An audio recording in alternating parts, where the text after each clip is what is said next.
Добро вечер. Недела 22 часот, време за емисија во Центар на YouTube. Јас сум Васко Евто, почитувани гледачи, а вие сте на вистинското место. Вечерва, вторите 1 час и 45 минути од интервјуто со Зоран Ефремов. Црната кутија на Агенцијата за разузнавање, црната кутија на Министерството за внатрешни работи. Вториот многу поинтересен дел од интервјуто со господинот Ефремов, војната 2001 година, Лупчо Палевски, Палчо, ВМРО структурите, КОС, влијањето на КОС, парите, фирмите формирани по чешки, по други некои држави, Сашо Мелков и така натаму. Останете со нас, сигурно нема да зажалите. 2001 година вие сте помошник министер на внатрешни работи, задолжен за Скопје. За Скопје. Пред да ја прашам за војната, сега од позади ќе ве прашам. Структурите на УЧК имаат ли вршено киднапирање на видни албанци, на кои им барале пари по завршување на војната, за да можат нормално да живеат? Да. И по војната и за време на војната.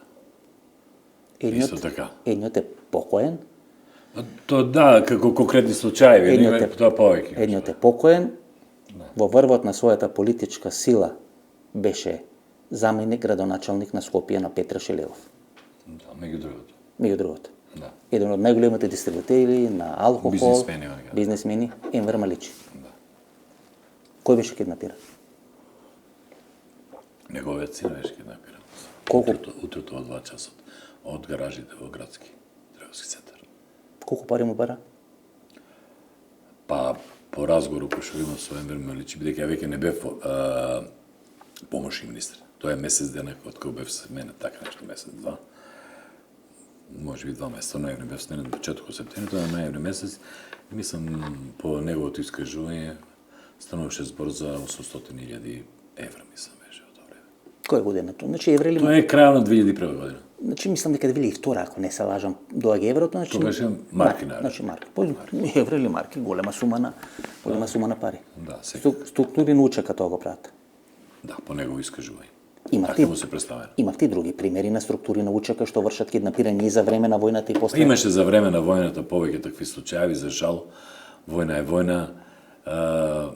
Колку и да ние сепак работиме без прогласена војна состојба. Знаете, колегите, има премногу обврски за да може некои настани да се целосно како што треба документираат со изјави и со се до тоа. Така што многу таа валка на војна заврши со многу, како би реке, покриени приказни. Никогаш не е разоткриени, како што впрочем нашата историја. Господине Ефремов, таа војна 2001 година доаѓа неколку месеци после локалните избори. Тогаш Лупчо Георгиевски излегува и дава една изјава дека ако опозицијата победи со повеќе од 10% разлика, дека тој ќе распише предвремени избори во Република Македонија. Има обид за формирање на ново парламентарно мнозинство, кај што Васил Топурковски, кој 98 година освојува заедно со Лупчо Георгиевски 120.000 гласови, па некаде од 99 година учествува на председателските избори и тука е на трето место на тие председателски избори, што ќе рече една маркантна политичка фигура. Јас за 2 дена ќе имам политичка анализа кај што ќе се обидам да објаснам зашто Васил Топурковски е најзначајна личност во поновата историја на ВМРО ДПМН во споредба со Тодор Александров, Ванчо Михајлов. Значи, обид за ново парламентарно мнозинство, па афера прислушкување и војната 2001 година. Вие сте начело на МВР задолжен за градот Скопје. Тука е се, вклучително и Рачиново, кај што нели се случува крешчендото на војната и подоцна се влегува во тие охридски мировни разговори. Како почнува војната во Македонија? Видете сега. Бевте и во Агенција за разузнавање, вие сте били и во МВР и во Агенција за разузнавање. И затоа сте ми најкомпетентен соговорник кој тоа може да го каже, бидејќи МВР има едни извори за информирање, Агенција за разузнавање има други извори за информирање. Која функција имавте во Агенција за разузнавање?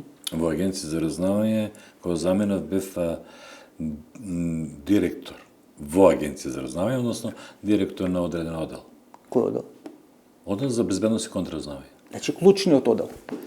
Па за странските служби тоа е клучниот одел. За нашите не, а за странски. Странските служби е клучен. Значи бевте клучен. Странски по начин на функционирање на агенција за Вие разузнавање. сте били имунитетот на агенцијата за разузнавање. Така. Вие сте се грижеле за, Добар за израз. безбедноста. Имунитетот. Вие сте се грижеле за безбедноста на агенцијата за разузнавање.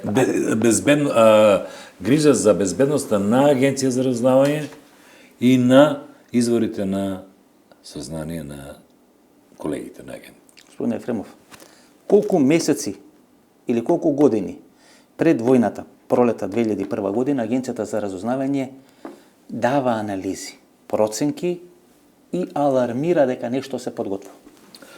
Па некаде години и по две. Години по две. Значи, некаде 99-та година веќе почнуваат депешите на информациите кој службени белешни, предпоставам, строго доверливо на агенцијата за разузнавање до клучните институции во државата. Да, господин Естов, јасно ми каде води село тоа, но да ве подсетам нешто, дека имаше една изјава од како се викаше премиеров премиерот на Македонија. Владо Бучковски. Владо Бучковски, дека му дал совет на Груевски да не верува ништо на тие преварантите од агенција за разузнавање, од државна безбедност, ништо. Кој е примопредавале власт. Значи, нашите природни врвени раководители, тоа време премиер Јовчо Георгиевски и председател Борис Трајковски, че нема појма што значи безбедност, национална безбедност, национален суверенитет. Разбирате ли? И они воопшто не се наслонуваа на информациите на нашите служби, него се ослонуваа на информации кои што добиваа од странски авторитативни Кој речете странски? служби. Тоа е Софија, тоа е Белград. Нашите раководители. Да. Софија и Белград. Да. Софија преку Бриго Аспарухов, предпоставам. Сите они имат канали, така имат канали. Као Резински компанија. Си имат канали. Имат канали, не е проблем. И така што јас бев кога се затвараше кабинетот на Борис Трајковски, представник од агенцијата, нели, направим попис до тоа. И сега гледам После авионската несреќа. Да, после авионската несреќа и последните 10 примерока сигурно се последни 4-5 месеца на наши анализи неотворени. Ке Борис Трајковски. Неотворени. Стоат неотворени. Сигурно, господин Ефремов. Вие бевте близок соработник на доста Демоска. Јас сум имал приватни, значи не сум имал службени. Како министр сум имал приватни кафе и пиење со доста Демоска. Таа до крајот на живот се сомневаше во верзијата за авионската несреќа на Борис Трајковски и до крајот на живот веруваше и дебатираше за условно речена француска врска. Да. Видете вака, значи поднос на смртта на господин председател Трајковски. Значи во еден временски период сеќавате се вие тамо кои проблеми настануваа околу обезбедувањето на Трајковски, нели? Имаш тамо некои извикани личности, во ВМРО влегоа со неоформени средни образованија, стана доктори науки. Мислите на господинот Кесковски, кој беше шеф на обезбедувањето? Да. И секој ден имаше атентат кој што се подготвува на Борис Трајковски. Секој ден имаше проблеми и од таа причина страна на Димовски и Трајковски замолиеме да влезам да помагам по однос на обезбедувањето на Трајковски. Јас преку со 20 колеги кои што беа веќе инфилтрирани во делото обезбедувањето, на тај начин вршев некоја логистика по однос на обезбедувањето на Трајковски и полека постепено после тоа Љубе Бошковски повлече го Кесковски, нели умеѓу време човекот заврши силни факултети, школи и стана некој директор од ДБК, мислам. Така нешто или некој началник таму. Како и да е, не е битно. Воопшто не е битно за целата приказна. Вие ВМРО-вци најмногу се школувате во време кога сте на власт. Убедливо. Да, убедливо и тогаш најмногу факултети завршувате и вие всушност невидено. И мислам дека климата се мене тие денови. Да. И вие всушност повише книги сте напишале во вашиот живот кога ќе дојдете на власт и на функција отколку што сте прочитале. Тоа сигурно. Да, кога мора. Сигурно, но видите, но ние не застануваме на Зоки-Поки. Продолжуваме кон Упорни сте. Да, кон Малиот принц ќе продолжиме. Кон некои други така.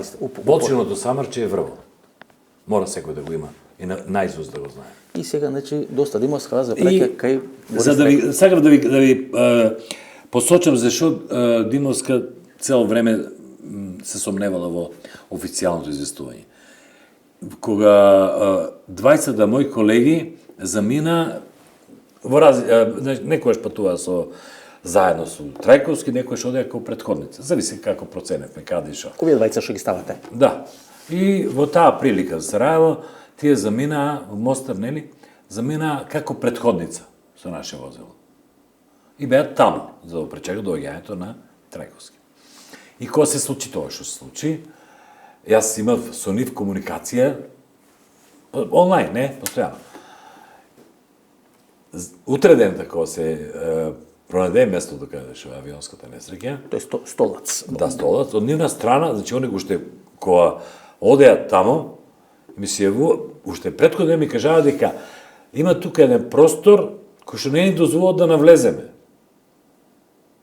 Стоат сили на ОПСЕ или кои се веќе тамо тие бели шлемови, бели каски кои викат веќе, кои што не ни дозволува да навлеземе. За да утре рента, просторот тука, ослободени, они влегуваат и доаѓаат до местото на несреќата. Значи дури други ден. Да, тоа втори ден. Јас имав тогаш големи расправи со председателот на собранието на Македонија Јорданов, мислам беше. Лјупчо Јорданов, бидејќи Јордановски, бидејќи покоен Лјупчо Јордановски. Покоен, да. Кој беше Штипјанец исто. Кој беше амбасадор во Вашингтон и беше вратен заедно со Ѓорги Спасов кога влегол во политичките пресметки во СДСМ. Вучковски Штипјанец, да не забравите. Лјупчо Јордановски? Да. Исто така. Мислите дека може да помириде така без да имате штипско нешто? Не. Уште сте. Мислам дека не сте толку. Уште темпото го кажа во своето легендарно интервју дека не можел Штипјани да ги натера на револуција од текот на Втора светска војна и тоа беше крунски доказ да во вина дека сте бугарофили. Бугарофили. И бев кај него исто да ја координирам и тамо работа и некаде околу 2 сата негов шеф на кабинет почна да раздвижи се тука, пишува, викам, шо пишуваш, вика сообщение за јавноста. Дај ми го да прочитам и читам, почина... Шефот на кабинет негов беше приведен во операцијата Шпион. Стварно? Да. Не сум знал. И како да ја... Пиеше кафења многу често со Никола Онденов, со кој вие бевте исто пријател. Да, не сум знал. Не знам како не сте го запознали. Може би отпуст, не сум знал дека е тај. Не е важно. И значи они сакаат да објават во 14 часот дека е починат Борис Трајковски. Немавме никаква потврда. Ни за авион, ни за ништо. Само исчезнат авионот на рад. Исчезнат авионот, ништо не значи. И тука стана мојот конфликт со господин Јордановски, деки овај што е шефот ми пожели се, па изазе он. И добро, поради што успеаме на Штипски да се разбереме дека треба да се повлече. И поради што Димовска се сомнева, што тамо се случува во тие еден ден? Значи, тај ден целата околина е претресена и го нема авионот. Одејќи по претрес, само простор од некој можеби километар квадратен и не е дозволив за влез да го проверат. И тамо е авион. Они минат со возил. И утре ден кога навлегува и колегите ми си овика, шефе, вика, па, вчера цело време не ни дозволува, тука поминаме 50 пати покрај ова. Тоа е некое битно место тамо што не дозволувале, што Немат објаснување они зашто не дозволуваат. Важно не им дозволуваат. Не им дозволуваат. За да утре ден да дозволуваат и по пато на некој од тај пат до местото на ово нема 100 метра. Но тоа е на такво место, грмушки, кашо нема 100 метра. И сега алузиите за некои тори на заговор се многу. Вие не знаете што се случувале тие 24 часа додека не е дозволено. Немаме ни 24 можеби и повеќе, можеби 30 часа беа дека тоа тука некаде. Значи тамо се тие сомнежи на доста Димовска. Да. Бидејќи мислам за сите беше сомневање тоа, не ни беше дозволено да направиме претрес на теренот кај што после тоа се испадна дека реално наставно се случило. И тоа будеше сомневање. 2001 година да не кажам дека и некои кои што утре рано са бајлето откажаа да патуват со авиона. Добро, верувате во тоа? Јас не верувам никакви случајности. Не верувам. А вие верувате? На вистина рано са бајлето откажа? Да. Мислите на Стефан Пенаровски? Да. Стефан Пенаровски тоа се обиде да го објасни, велејќи дека и шефот на кабинет на Борис Трајковски, тој е поранешниот министар за одбрана господин Зоран Јолевски, исто така не патувал со Борис Трајковски. Само потврда тоа дека 20 дни баш не патувал. само потврда на теориите на заговор. Господин Ефремов, додека сте вие помошник министер за внатрешни работи, во Министерството за внатрешни работи, тоа е доста Димовска, ако не се лажаме, исто министер за внатрешни работи, помошник министер и Стево Пендаровски за аналитика. Да, господин Стево Пендаровски беше помошник министер за аналитика, аз бев за град Скопје. И он ги пишуваше тие сообщенија за јавност, но Димовска беше многу незадоволна од неговите пишувања. Стево Пендаровски. Да. И обично неговите пишувања ги препраќаше до мене, па јас правев одредена редактура и после тоа излегува во јавноста. И тоа траеше така, месец, два, појма, не беше нешто многу долго. И Димовска ми викна, ја веќе не можам да издржам, ќе го сменам, вај. Вие си знаете, ако мислите така, за Пендаровски. Она го смени, него што не беше задоволен од неговите резултати од работа. И после тоа, кога се појавила одеднаш кај председател Трајковски, и јас и она бевме зачудени зашто станува збор.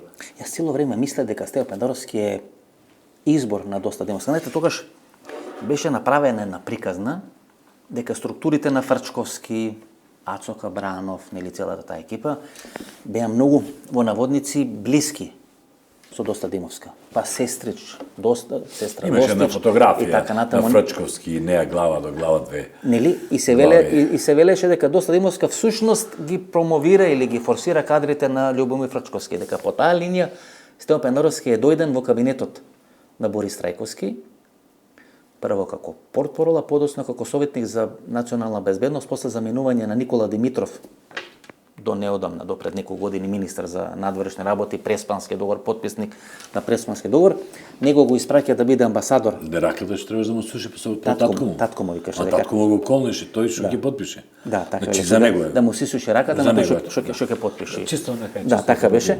И тој заминува за амбасадор во Вашингтон. И на негово место како советник за национална безбедност, значи Бжежин. Татко беше во Москва. Татко беше во Москва. Тоа е добро, знаете. Да. Јас во исто време.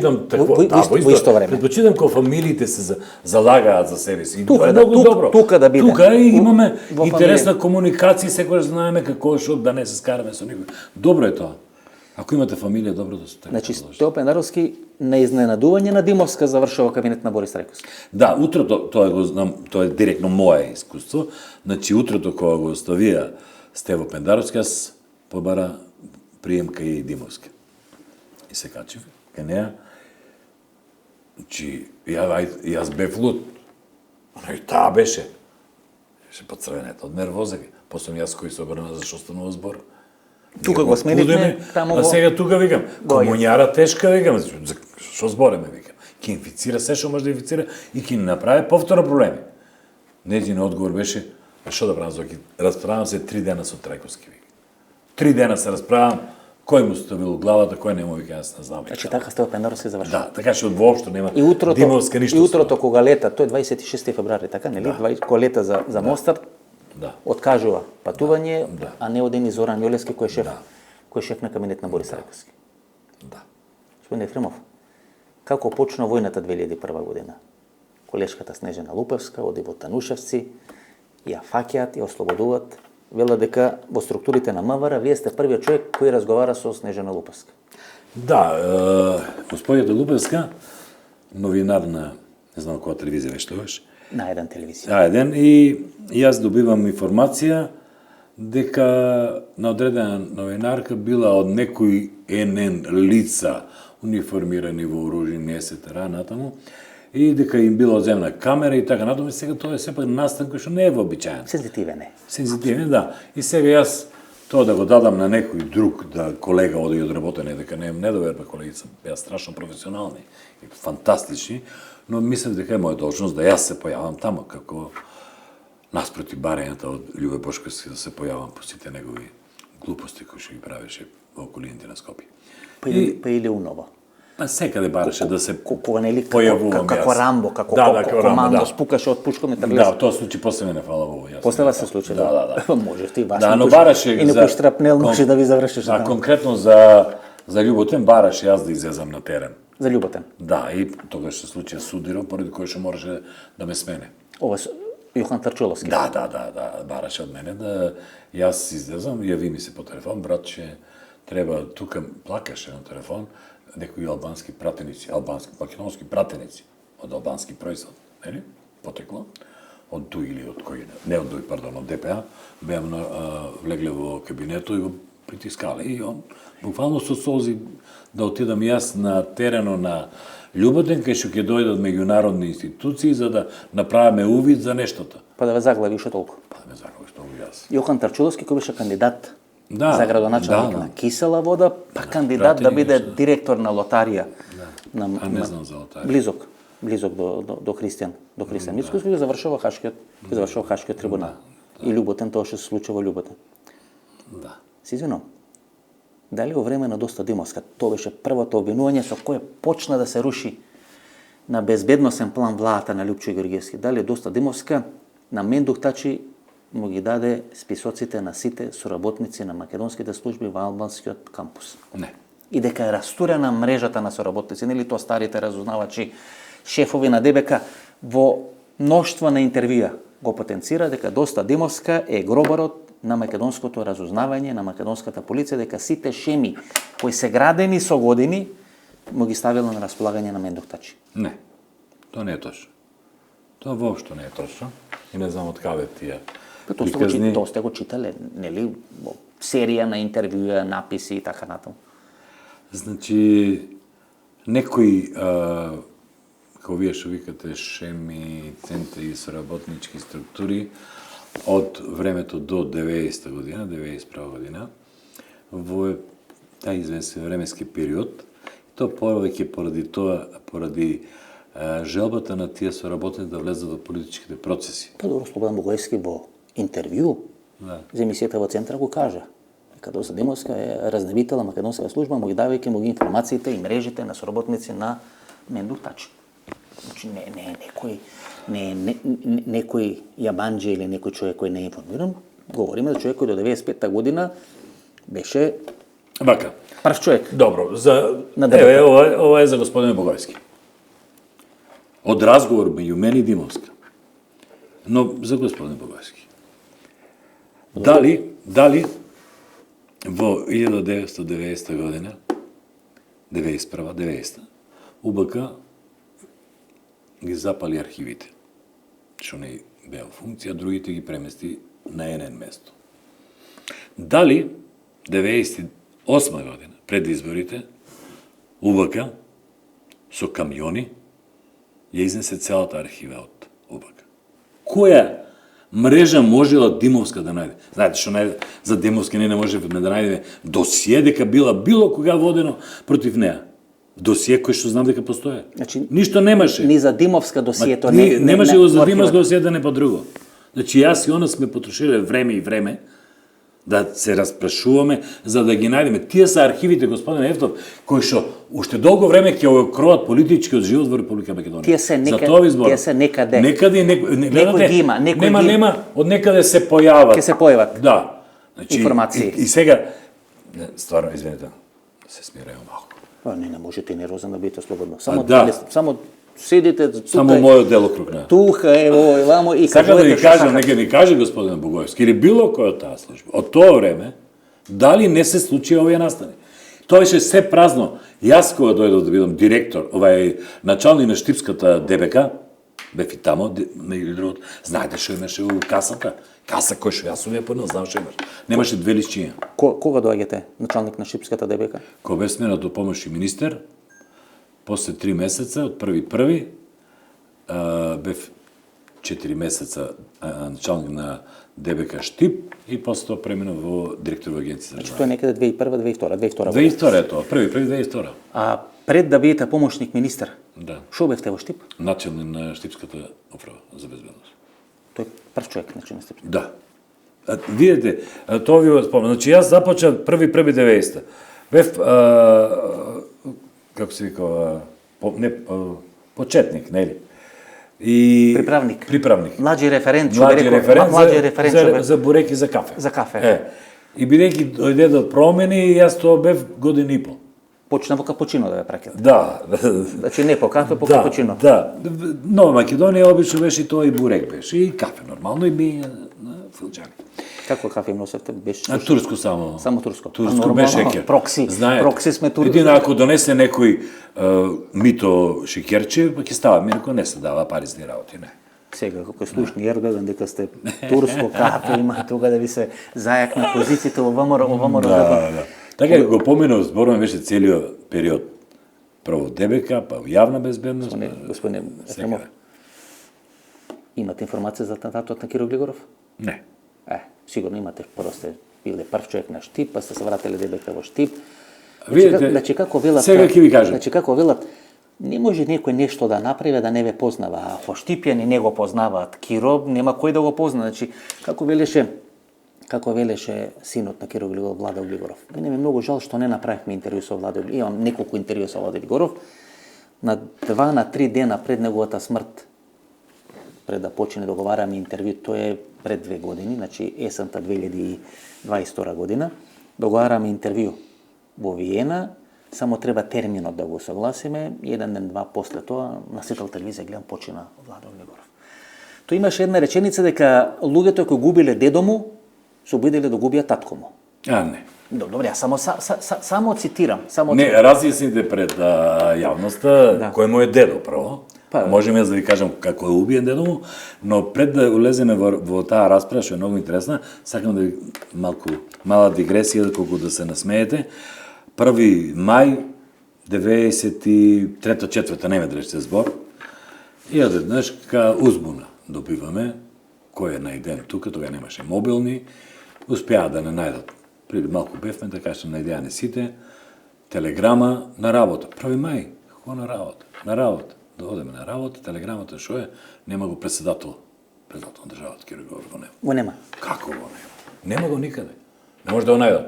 Вика, проверите, вие у Штип случајно да не е. Он и шоферо излегле и нема комуникацијско средство никако. Некои глумици, проверихте? Отпосле почнеме да проверуваме кај глумици, да. Не сте знаели. До тога не сме знаели. Не сте знаели кај треба да проверите. Дека е потентен до толку, да. Словеше како најпотентен во Белград.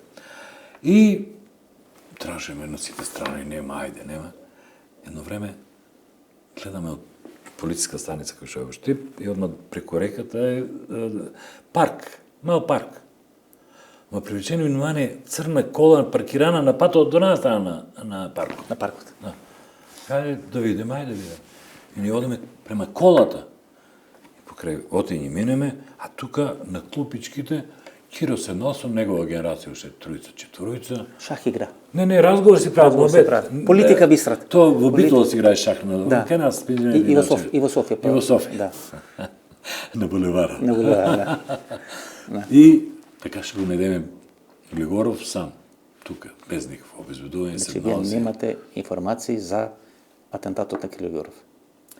Видите, таму, околу атентатот на Глигоров... Сте се шуткале по министерства, по агенции, сте проверувале архиви, да не знаете ништо. 9.10. И сега треба да ви поверувам во тоа. 9.10.95 година, господин Ефтов, јас имав прединфарктна состојба. Тоа е, значи, неколку, тоа е 6 дена. 6 дена по атентатот на Киро Глигоров. По атентатот на Киро Глигоров. Што се случи? Јас буквално 5 дена или 6 не отидов дома, освен да се пресоблечам и потом на работа, нема спање, нема ни јадење. И замина на лекар и 120, подитно и така што успева спаси. Горниот ви бил идеален, 120, ама долниот. Долниот не бил као што... Секојаш еден прави проблем. Еден прави проблем. Инаку добре е. Добро, суштина е добро, збирно 240 солидно. Солидно, да. И зашо станува збор? Веќе кога зборите за атентато. Знаете, случи се атентато, почнаа да се повикуваат разни луѓе, по еден друг основ, некои мале црвени беретки, што ја знам, некои гледале настрана, некој брада носил, па некој баш тогај бил за Бугарија, се беше насочено кон Бугарија, ВМРО Бугарија, ништо друго не се. ВМРО-вчиња, Стео Цренковски, неговиот настап во македонскиот парламент. Да, ВМРО-вчиња, да. И во тоа време без да знаем, сепак сум 3 години со решение. Но макар што, веќе претходната година, пред тие 3 години, значи, јас добив чин кој што во тоа време тешко беше да се добие, самостоен инспектор. Тоа беше многу тешко, требаше 10 години, јас го доби за 2 години ефективна работа.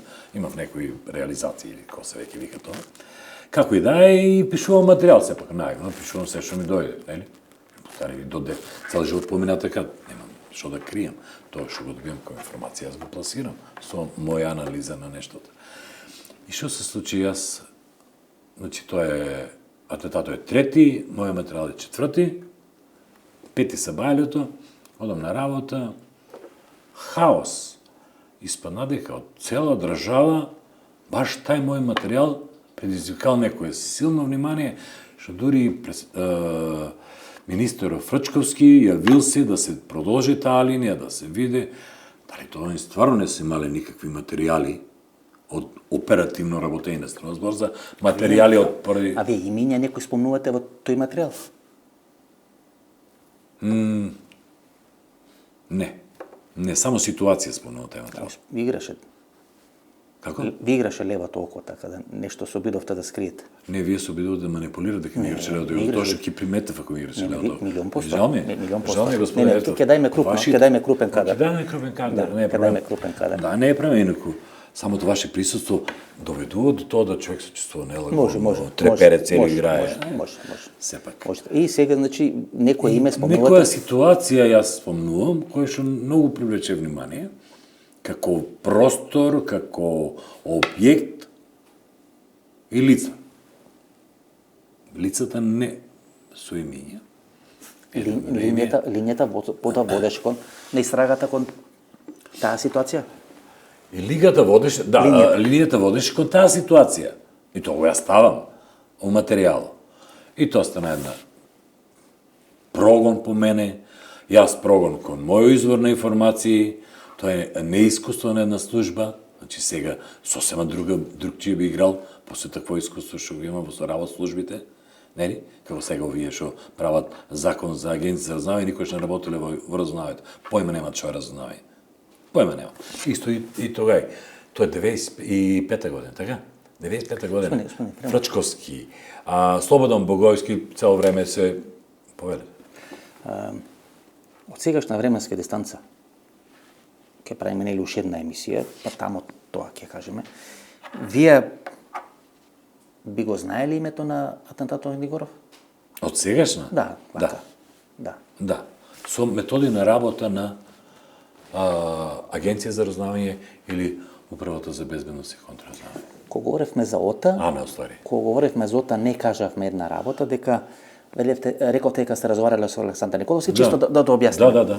Во тој временски период Александар Николовски пред ВМРО ДПМН и Оливер Спасовски како министар за внатрешни работи пред СДСМ ги воде разговорите околу законот за безбедносните структури, формирање на новата АНБ, прекоманда на луѓе од еден во друг ресор во Министерството за внатрешни работи, така да тој бил задолжен за безбедносните прашања и преговорите со СДСМ, или чисто да објасниме сегашниот министар за транспорт и врски. Останавме уште едно делче пред да доиме по 10-ти пат на војната 2001 година, останавме уште едно делче Љупчо Нешков, прв човек на БГНС. Основач и собственик на БГНС. Една колоритна фигура со потекло. Секако. Од Скопје Сингилич, скопски, кој е еден од главните радикализатори на состојбата помеѓу Македонија и Бугарија. Нашите служби имале комуникација со него?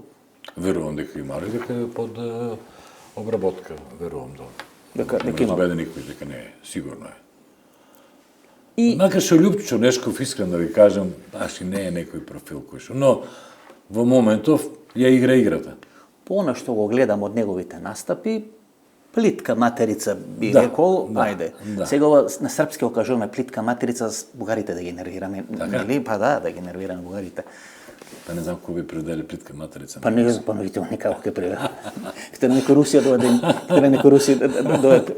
да им преведе. И вие се среќавате со Снежана Лупевска, еве легендарни Во полициска станица Мирковци. полициска станица Мирковски. Да, тоа беше регионот на Горна Фура, кој се викаше тамо? Кодрафура и селото Танушевци беа Малино мало Блест и така. Да, беа одамна заборавив.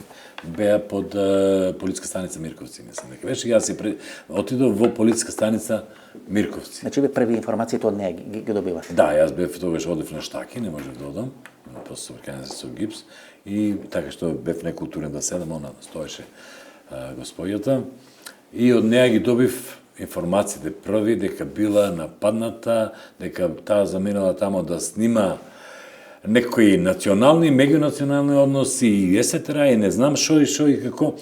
Знаете што, господине Ефтов? Од Танушевци, пред да ми се случи совркањата несреќи, бев 3 пати. И по сите тие села што испомнам. И немав никаков проблем. 3 пати бев, јас. Одеднешка се појавува Снежана Лупевска да снима некаква емисија и некои тамо идиоти баш напаѓаат новинар и му земаат камера. И повторно новинарот слободно се враќа, нели? Што сега да кажете? Не знам. Само толку. Вие ги представувам фактите. Не верувате Не верувам. таква случајност? Не верувам. Во случајност не верувам. И војната, знаете како започна Првата светска војна? Сеќавате? Да. И кои беа главните кои што се судрија? Така е. Австро-Унгарија и Србија. Така е. Преговараа 2 месеца. Преговараа. А во меѓувреме Франција и Германија крвишто до колена. До колена, Така така е, беше. така е. Војната во Македонија траеше и упорно се буткаше, туркаше. Димовска даде оставка април месец, мислам, 2001. Вели право. Да, април месец. И кога за мене да ја прашам зашто дава оставка, таа значи ми рече, Зоки следуваат тешки времиња, не се за жена, треба да се наредува, треба да се некои работи средуваат. Значи, април месец 2001 година, уште се турка војната. Ние веќе имаме активирано воен резервисти, полициски резервисти. И тие се тие луѓе кои што дојдеа и зема место. Нема ние после лаови кои што се китеа тамо по каде не. Разбирате, тие беа тие луѓе. Значи, војната беше, како да кажа, насилие да се случи. Насилие. Тоа беше тргни застани. Сака да каже дека некој намерно буткаше војна, иако таа не... Војна меѓу македонците и албанците. Век и пол само за судирите на Балканите е потребно да се создаде конфликт меѓу Македонија, меѓу македонците и албанците. Тоа е главната поента, имате сигурна војна. И сега, војната која што е во Израел, треба да се случи на Балканите, повторно меѓу македонците и албанците. Се надеваме дека ќе надмине. Господин Ефремов, кога е војната 2001 година, јас го имам интервјуто со Армен Джафери. Кога ја дава она, ве велите, не сега, ама еве јас ги дефинирам како легендарни изјави, кој вели војната не се води за човекови права, се води за територии. Го снимаме тој интервју во седиштето во оваа емисија, значи во седиштето на ДПА во центарот на Тетово.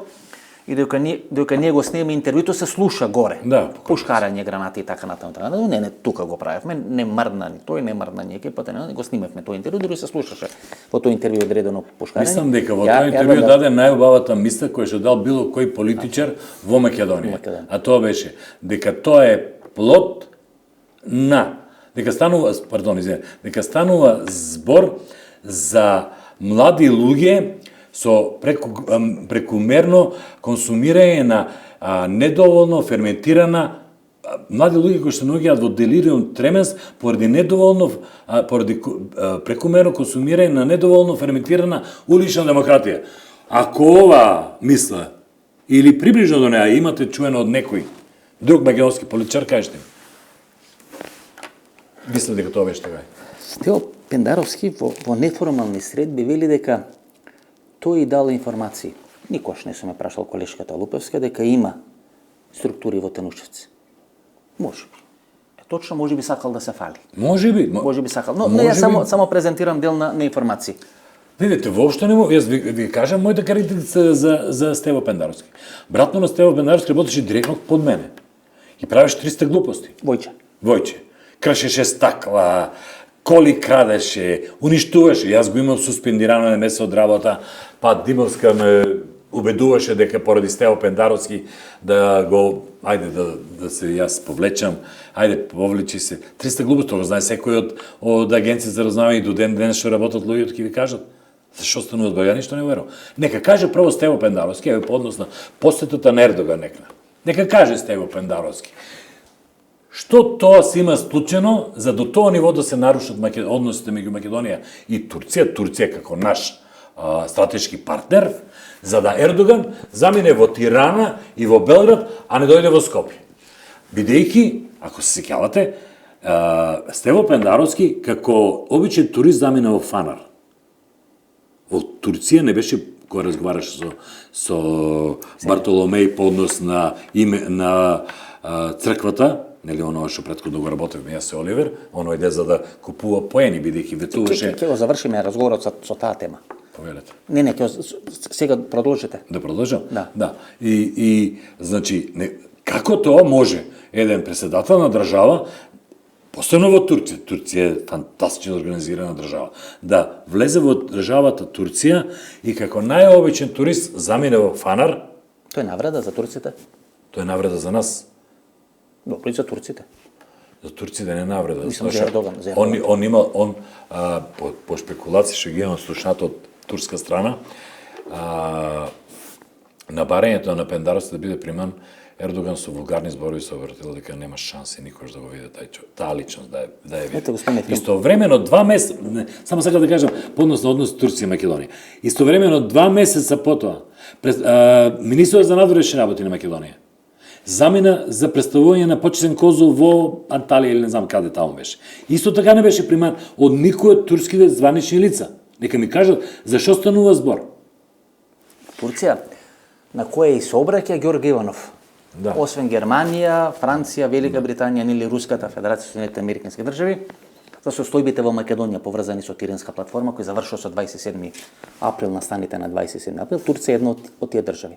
И одеднаш таа Турција не само Ердоган, и Хакан Фидан прво има мини балканска турнеја на почетокот на годината, ја избегнува Македонија, но ова нова кај што сме со Косово доаѓа во Македонија, меѓутоа Ердоган оди во Албанија и оди во Република Србија.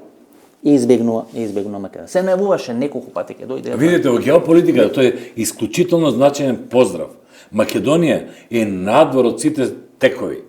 Тоа сега Ердоган го. Дури кога гледате турски телевизии, таму кога дават временска прогноза, за мене ми е тоа секогаш многу важно да видам што им е интересно тука на Балканот. Даваат Скопје или Ушкуп. Даваат Призрен, даваат Нови Пазар. Кој некои градови што им се битни го сега ја заобиколуваат Република Македонија. За Реджеп Тајип Ердоган. Сега можеби тука има влијание изјавата на Мицковски по однос обидот за корупција кој што случил према него од страна на некоја турска фирма. Инаку, за ваша информација, можеби знаете, или можеби, извинете ако знаете, значи, тоа е најболната тема моментално на Ердоган, затоа што на 27 во судот во Њујорк се поведе постапка против Турција и градоначалникот на Њујорк, Едвард Џонс, за корупција. Корупционо дело по однос на турскиот дом во Њујорк. Тоа е исклучително сигурно ќе биде негативно решено по Турција за корупција на функционери на САД. Така што тоа беше објавувано на сите медиуми во Америка, станува збор за голема сума на пари, од кој што 57 страни е делото, веќе се докажени, да речеме, патување за Турција, престој во хотел, каде што е спањето е една вечер $7,000, бесплатни карти, да речеме, од Њујорк до Истанбул, кој во класа, бизнес класа, не знам која е цената, вајде, Мицковски знае подобро, он ги користи тие класи, е фактурирана према градот Њујорк $50. И него го болеа колената? Па најверојатно он бил со љубовница. Добро. Па не е тогаш колената. Не е боле. Тогаш не е колената е болеа, не него. Тој е интересен случај кој што многу влијае на моменталните состојби во Турција, бидејќи воопшто не се идеални. Господин Ефремов, само уште едно прашање, тука ќе се вратам за војната, многу ми е важна војната 2001. Ова расправа што се најавуваше за Екатерина Захариева. Во Брисел? Во Брисел. Да. Се случи, бидејќи таму требаше да биде расправано и за улогата на некој наш бизнисмен, контактите со незиниот сопруг, контактите со неа. Јас ќе ви кажем конкретно, значи средбата требаше вие денови да се не средбата, распите. Расправата. Распите, не е расправа. Распите и требаше случај буквално вие денови. Значи среда, четврток, петок, вие денови. Основна тема, која што исто така, господин Ефтов, се има влијание на политиките во Македонија и на политиките околу Македонија и за Македонија. Значи, да не забораваме. Расправата се однесува на бугарските медиуми шпекулират со зборот наводен, дека европејски шпекулира со зборот даден подкуп од страна на македонскиот бизнисмен, кој што се наоѓа на листата Магнитски. Американската црна листа. Не, он е на листата Магнитски. Да, Магнитски. Тоа е голема разлика. Но американската црна листа на бизнисмен од Македонија. Да, но тоа е голема разлика за Магнитски, затоа што кај Магнитски ви се блокира целиот имот. И обиде да продаде Стопанска банка, никако не може да бидат изводливи. Никако не може. Значи, кога се наоѓа човек на Магнитски листата, освен приход кој што му овозможува нормален, скромен живот, нема други приходи. Од никој не може да учествува в бизнес трансакции. Така што Орце Камчев е обвинет. Захариева е обвинета за примање на мито од 8 милиони евра, за да Орце Камчев биде почесен конзул на Бугарија во Штип, односно во Република Македонија. Тоа треба да е распитот. Да, тоа е распитот. Ја мислам дека тоа го прочита во Factor.bg. Factor.bg исто го објави. Тие минатата недела објави еден таков текст. Луѓе блиски на американската амбасадорка во Скопје не многу благонаклоно гледа на продажбата на Стопанска банка Битола, бидејќи смета дека секоја плаќање за акции, па макар и елиминирање на таа тројна акционерска структура во Стопанска банка Битола, дека секоја плаќање на акции на човек кој се наоѓа на американската црна листа може да се дефинира како спонзорирање на неговото делување. Значи, тоа ви велам, значи Магнитски, ако се пропушти да лице доставено на листата Магнитски, да може да делува, работи, фирмите да му работат, кој е тоа? Па, проблемот моментално во Босна на, како беше председателот на Српска крајина? Милорад Додик. Проблемите на Милорад Додик и на неговата партија, и сега по однос на изборите има големи промени, се токму тоа, што се ставен на листа Магнитски, не може никак да извадат никакви пари, ни за избори, ни за ништо. Кристијан Мицковски за 120 дена ја доби титулата Милорад Додик во Македонија. Да. Заслужено ли ја доби таа титула? Не. Не заслужено. Не, треба уште многу да работи далеко. Има уште многу да работи. Да.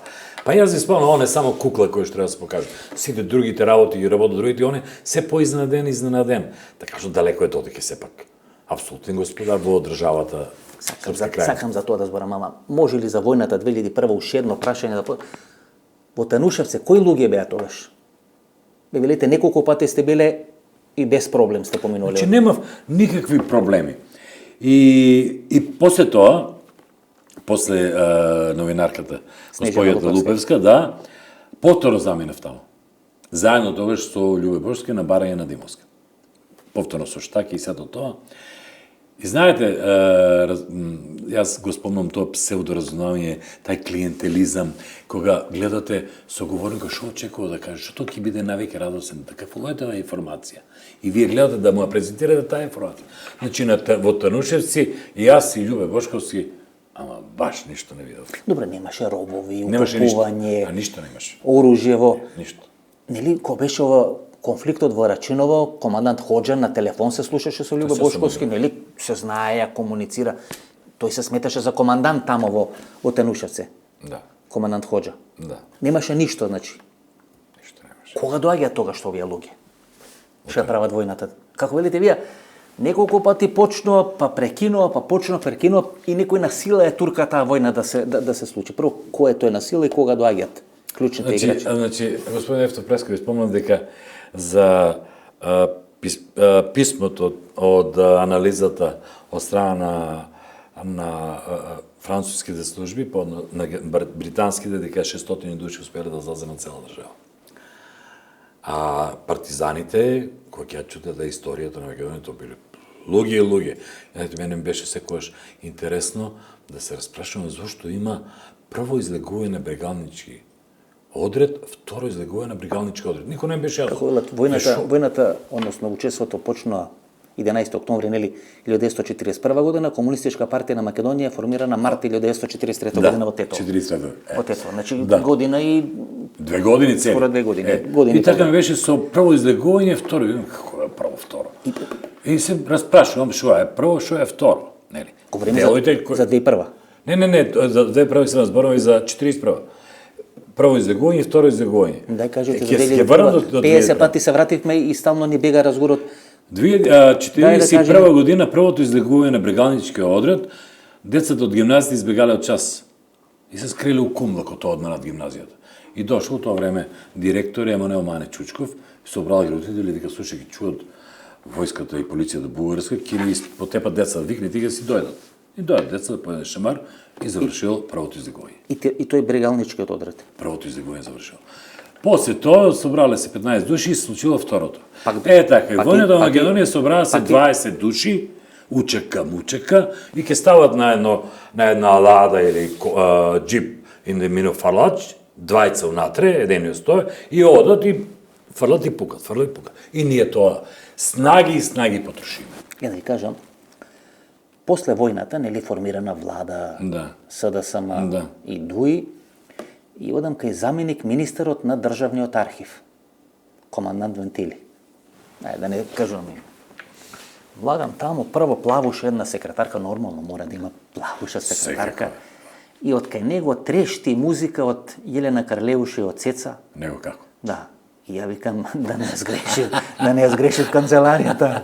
Ај Зоран Тодоровски сигурно немаше да слуша таква музика, а овој наследникот негов од СДСМ би можел да слуша таква музика, ама дека како командант Вентили таква музика, значи трешти српска музика. Не дека ова нешто мора да значи, ама тоа се луѓето кои се првоборци на војната 2001 година. Има една интересна анегдота. Ким Мехмети ја раскажува, ќе ја кажам, па после вие ќе може да објасните све она што се случува. Тој вели дека од неговото село, сега не спомнуваме, нели, од неговото село имало некои кои заминале горе во партизани, односно во учета. Она, како се нарекува. И еден од тие што заминале бил малце со не гледал комицковски по студентки, туку гледал по студенти, веројатно. Има и такви. Геј. Има случаи. Значи некој геј. Добро. И вика, Ким Мехмети... Господине, сара сакате YouTube да ви прекине канал? Не се извинам. Значи, така. Облече се. Значи, тоа се припадници на алтернативен секс. На алтернативен секс. И видите, се среќава Ким Мехмети со Али Ахмети и му вели, ако можеш овој припадник на алтернативен секс, да го демобилизираш и да го вратиш у селото. Нека зошто да го направи тоа. Па вика, не да е Боже, случајно може да загини и после ке треба училиштето да го крстиме по него. Така. Можно ли е македонска држава да изгуби од тие луѓе? Да. Знаете зашто? Зашто? Се подготвува напад на Рачиново. Тоа е веќе јуни. Јуни месец. 2001. Да. И во 2 часот во единствено јас имав кабинет воен, така да кажам, целосно спреман, целосно поселен, кај што со карти, со се беше компјутерска топографија. Со се. Немаше никој во државата. Никој во државата. Што викат за Путин 4D шахист. 4D. Вие 3D сте биле, значи 3D, тогаш 4D. 3D, да. 3D шахист сте биле. Да, може би и малку повеќе, дека знам, тоа е сторија на зајава. Како и да е, и во 2 сато завршуваме рано на Савајле, дека договорено е во 5 часот почнува нападот врз Арачиново. Последниот состанок, околу 1 часот, може 12, беше со инструкторите украинци, инструктори за нашите пилоти, за сухоите, инструктори имавме.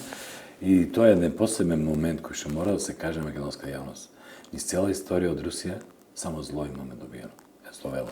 Уште треба се вратат парите од Петар Чалев и од Мајскиот манифест и ред други. Но 2001 година Македонија, знаете, беше во блокада околу набавка на оружје. Единствено од Украина добивме се. Единствено. И знам дека во една прилика Стојанче Ангелов патуваше во Украина заради набавка на панцири, значи добивме се. И што се случи, тоа беа страшно пари. Од страна на Украина ни беше дозволено да склучиме бартер аранжман. Вие сте економист, знаете што значи бартер аранжман, посебно ако некој ќе ви каже, дај што даш. Било што имаш? Скапани јаболки, расолница, зелки, акумулатори, било што, да ги погреме тие стотици милиони. За земјоделски производи. Се, стотици милиони. Тоа е еден посебен момент кој што добро, ја спомнавте, мисля дека ништо нема да ќарам од позицијата на војната, не сега, не дозволувате вие. И тај бартер аранжман заврши, согласно доктор за науки, економски науки, господинот Никола Груевски, у најсоодветен бартер сооднос. Оружје за пари. И така, корупцијата во Украина ви беше јасно, која не го беше. Кај нас исто така ви јасно, внатре кој беа уклучени, знаете вие, 5-6 души. Да, и ние уште должиме према Украина. Уште должиме. Уште должиме ние према Украина. И Мицковски тие треба да ги замислиме. И украинските... нашите си добро поминаа. Украинските инструктори и имате во еден сат. Еден сат. Не забравате, држате линијата. Ако ја забрава. Со нив се случи проблемот покасно во 5:15. Претходно во 2 сасот, само што туку у канцеларијата нешто као да преспијам, да затворам на бюрото око, нели? Каде ќе одам, нема каде да одам, тука сум се. И будат ме, проблем има, барат бе од Министерството за народна одбрана. А веќе претходно ја имав нарушен однос со Министерството за народна одбрана, бидејќи барав околу Владо Бучковски. Владо Бучковски имаше некој државен секретар, не знам како се викаше. И јас од него побарав да ми даде картите, они ги имат тие убави карти низ Скопје, околина Скопје, за да знам каде да лоцирам мои пунктови, бидејќи они имат каде има чешма, каде има пати. Тога шеф на кабинет му беше Миле Зечевиќ, ако не се лажам. Може би, јас зборам за државниот секретар. И он ми вика, дајде, вика, типа, шо? Викам, треба ми кажувам, јас се пак сериозно се однесувам кон целата работа. Наспроти него сериозно. И да, вика, ја ако ти ги дадам картите, и ти утре војната ќе довиш, викам, ти со кого разговараш? Достави ми тоа што барам. И јас му кажувам на Љубе го става тоа на седница на Совет за безбедност, и утредната ми се јавува истата персона, па ти можеш и така да ми направиш и ред други работи, така што со министер за одбрана прилично беа нарушени односите. После уште повеќе нарушам со Панде, кој ќе започне веќе Арачинова. Генералот Панде. Генерал, извинете, господин Ефтов, малку не сум бичен на тоа да ви кажам со сите титули. Од сега ќе почнам. Може, значи, да пример. Да, чисто да господинот доктор Никола Груевски, може така? Господинот доктор Сашо Мијалков, може така? Па сега ако е доктор, може да. Па да, верувам дека е доктор, па тој е најголем човек за себе убива. И секој час. И зашо станува збор од Министерството за одбрана доваѓа курир некој дечко млад и ми носе список, пазите, тоа е веќе 2 часа 30 минути. Направо е договорен во 5 часот. Договорени се правците на настап, кои сили од каде настапуваат, кој како подкрепа, подршка, се е договорено. Се што може да биде. Знаете. Оти тука беше комуникација меѓу мене, Галевски и Панде.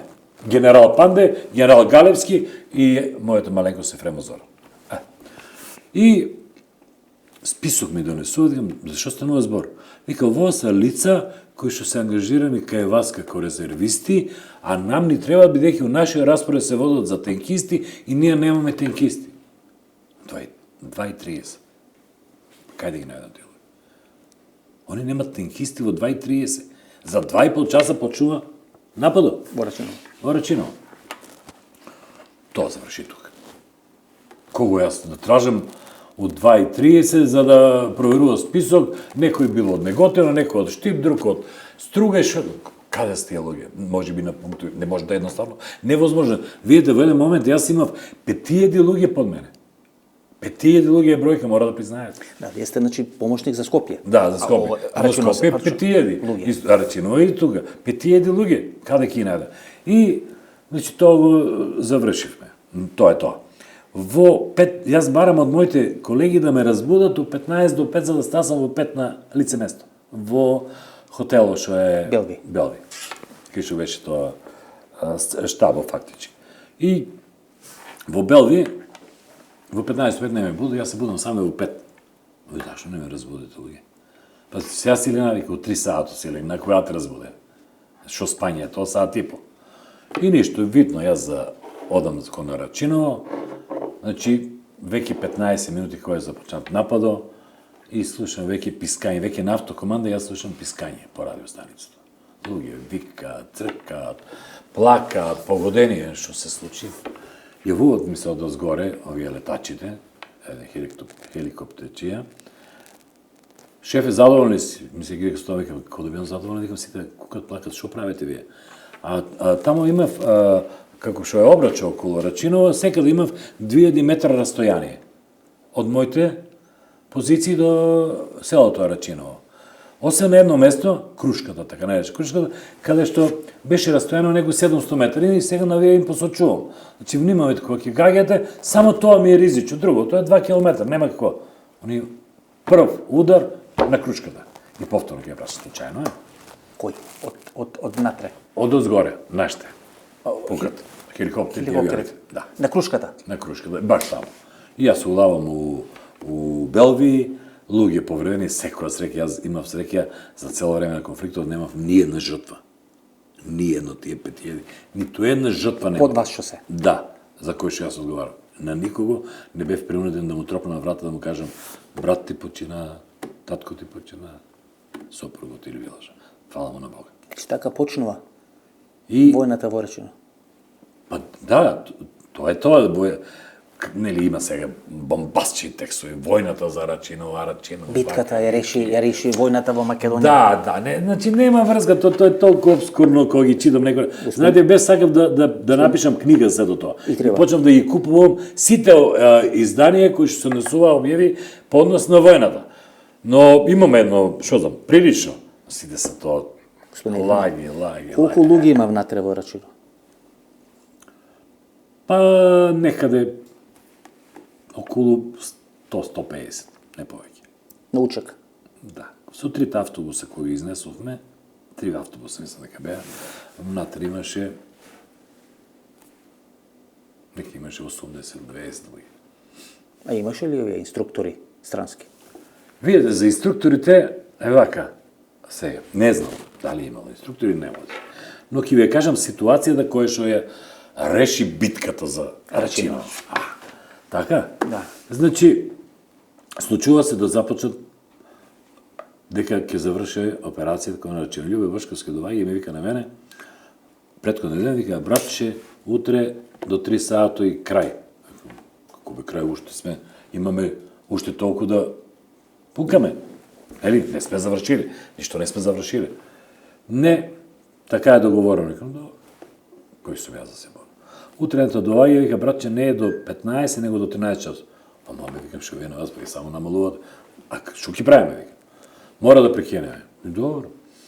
И некаде околу 13 часот, одеднашка, бидејќи бевме на балконот на Белви, јас, Галевски, Љубе и генерал Панде, генерал Галевски, министер за внатрешни работи Љубе Бошковски и мојот маленко Зоран Фрелов. Една полковник. Генерал Панде Петровски. Треба да повторам. Не, мислам да знаат публиката.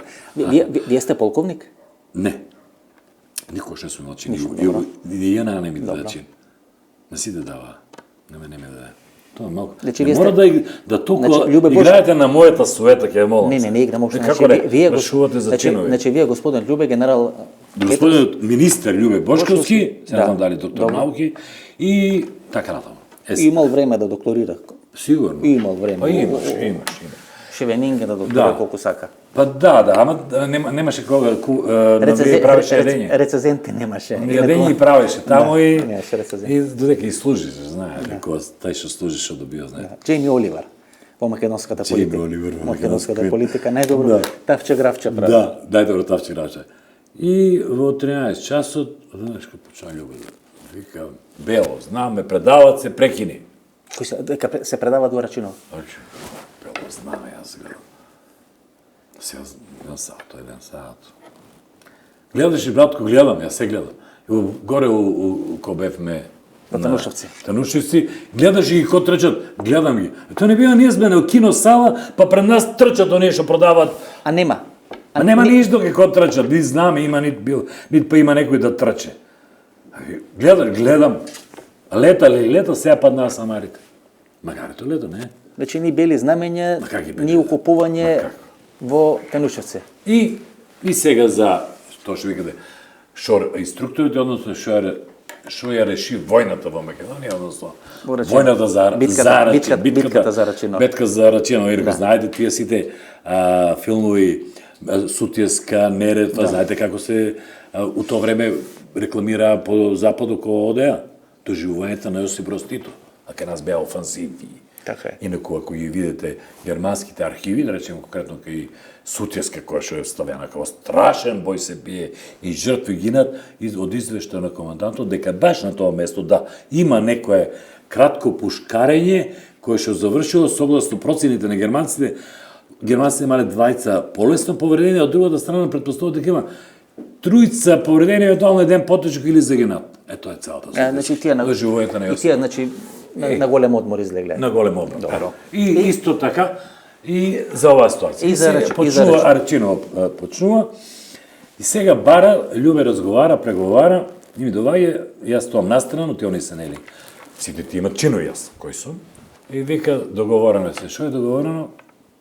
Вика повредените ќе одат у болницата, а со другите ќе видиме, ќе ги пренесеме, каде викам ќе од болница? Па државна болница. Добро, Љубе, ти знаеш они како се повредени, до кој ниво се повредени. Ако некој почине, кој ќе биде виновен? Ќе бидеме јас и ти виновни. Каква болница, какви крачи? Не може викам болница. И братче, управо си. Ајде, Љубе, па се паќе преговара и добро, издоговори Љубе.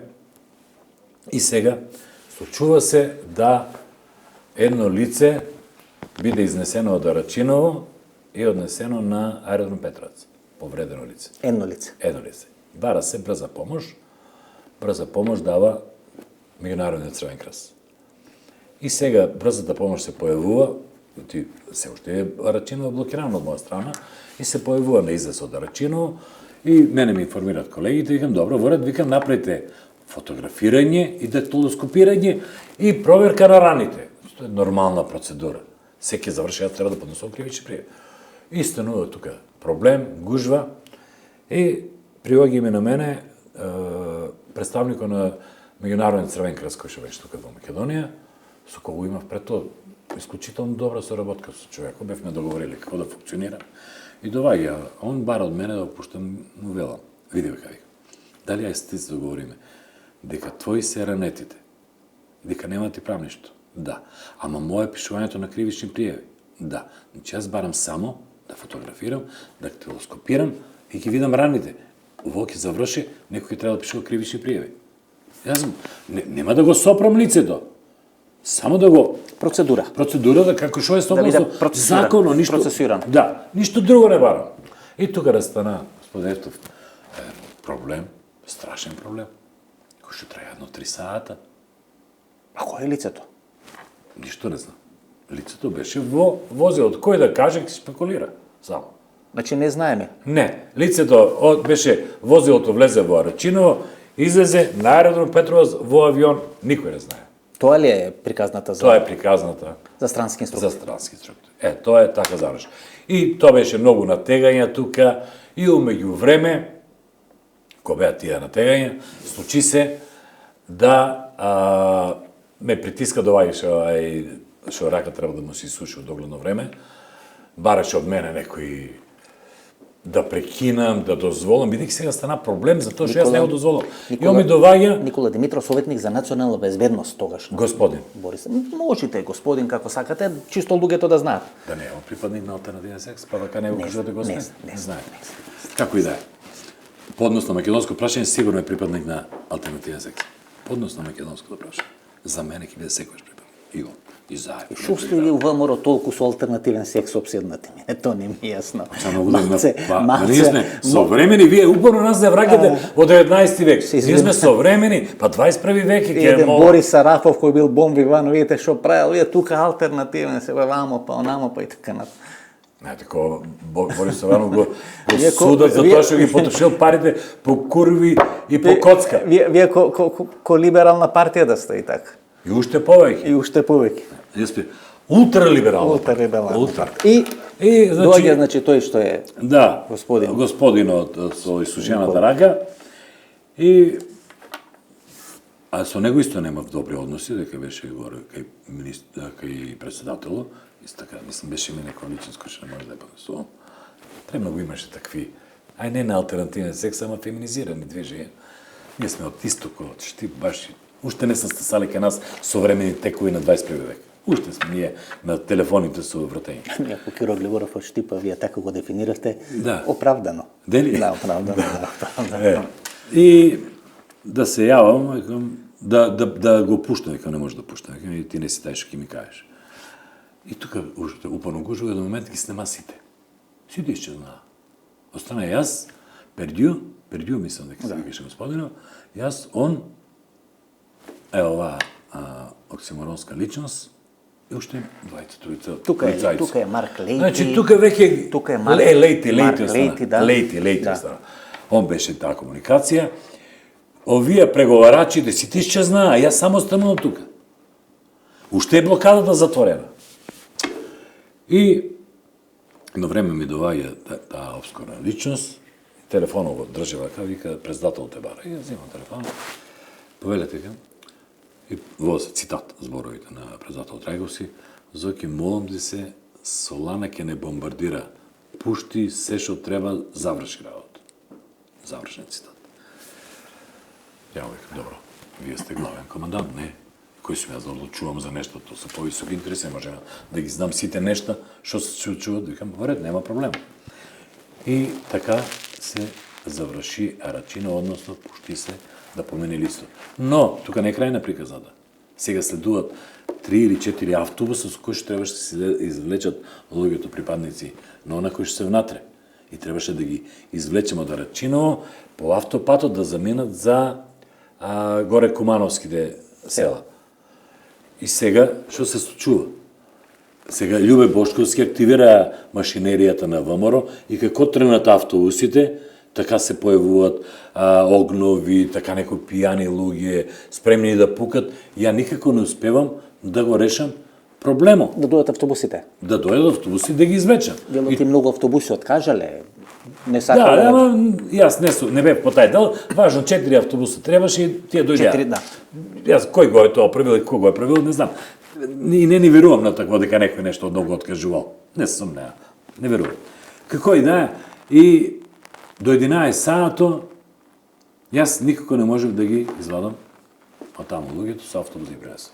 Во 11 часот размислувам, тука имам кодош некој. Некој кажува. И викам, добро, на колегите, завршена работа, ово испада мој приказни, јас. Како да приказни, ама да докажем, интересен приказ. Ајде, приказната е филм. Вие сте повисоко ниво на ВМРО, значи ти имате Зоки Поки, па Волшебно Самарче, вие веќе и до приказни. Драго ми, каде ли Љубе Бошковски мој идеал. Да. Голема личност това. Страшна работа. Во 11 часа кажувам дека завршува. 2 сати и 58 минути, уште 20 минути ќе преме, бара да ја поделиме емисијата на дадена. Во на Љубе Бошковски дека не кажувам на моите колеги, прекинува се, не можам. Не може сили, никој не може. Викам прекинува се, викам толку е тоа. Одеве, распуштаме се и одеме си. Јас во 4:30 сабале станувам, повикувам ги моите тука први што се работници. Се нема да ги будам сите луѓе, 4-5 души. И викам, одеме 5 сата, будете ги автобусите и одеме 5 сата. Вие одете со нив? Да. Во 5 часот, не, јас остана да координирам акцијата, и во 5 часот успеа да влезат, да ги извлечат, вие другите дека спијат, и знам дека на некаде кај Билимбего, на некој надвожник, има некои тука, проблеми. да, има тука. И јас по информација по радио станица да некои две коли следат ги автови, успеат првен нареди да бидат приведени од страните, и успеа да го реализирам да ги. Понете, Ефремов, Питер Фейт е исто присутен. Значи, Марк Лейти и Питер Фейт, кој е еден клучен играч. Еден од тие беше остана до крај. Додека не се заврши сето ова. А кој беше? Да. И уште едно. Само знам поликама да. Командант Тели е убиен во Чаир. Да. Кој го смета дека е припадник на албанското разузнавање. И дека тој требал конфликтот да го пресели внатре во Скопје. Да. Има нешто вистина или тоа? Не. Командант Тели и таа елиминација во Чаир на 5 лица, мислам дека беа или 6, така што беше. Значи, тоа...